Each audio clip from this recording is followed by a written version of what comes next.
জবলে মালাইক বদৰৰ যুদ্ধত ফিৰিস্তাসকলক নমাইছিলে আল্লাহ পাক। 313 জন সাহাবা আছিলে আৰু মুশ্ৰিকসকল আছিলে 1300 কিমানজন আছিলে। নবী পাক সাল্লাল্লাহু আলাইহি সাল্লামে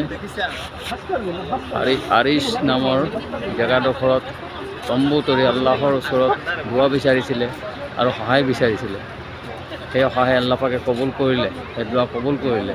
আৰু এই পাহাৰ, এই বালিময় পাহাৰ, অকলে বালি আছে, এই বালিৰ ওপৰত আল্লাহ পাক ৰব্বুল ইজ্জতে কি কৰিছিলে, ফিৰিস্তা নমাইছিলে যুদ্ধ নবী পাক সাল্লাল্লাহু আলাইহি সাল্লামক সহায় কৰিবৰ কাৰণে। আৰু সেই যুদ্ধত নবী পাক সাল্লাল্লাহু আলাইহি সাল্লামৰ বিজয় হৈছিলে আৰু কাফিৰসকল, মুশ্ৰিকসকল কাতল হৈছিলে।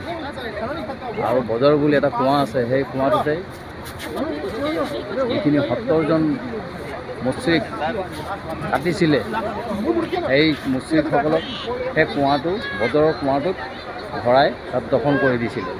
এই জেগাডোখৰৰ নাম সেই কুঁৱাটোৰ বদলতে বদৰ বুলি ঘোষণা কৰা হ'ল। এইটোৱে হৈছে আল্লাহ পাক ৰব্বুল ইজ্জতে ফৰিস্তা নমোৱাৰ মানে পাহাৰ, বালিৰ পাহাৰ। অকলে বালি আছে ইয়াত, বালি। আৰু বালি যিমান বতাহ ধুমুহা বওক, ইয়াৰ বালি কেতিয়াও অলপো উৰি নাযায়। আল্লাহ পাকৰ কি কুদৰত।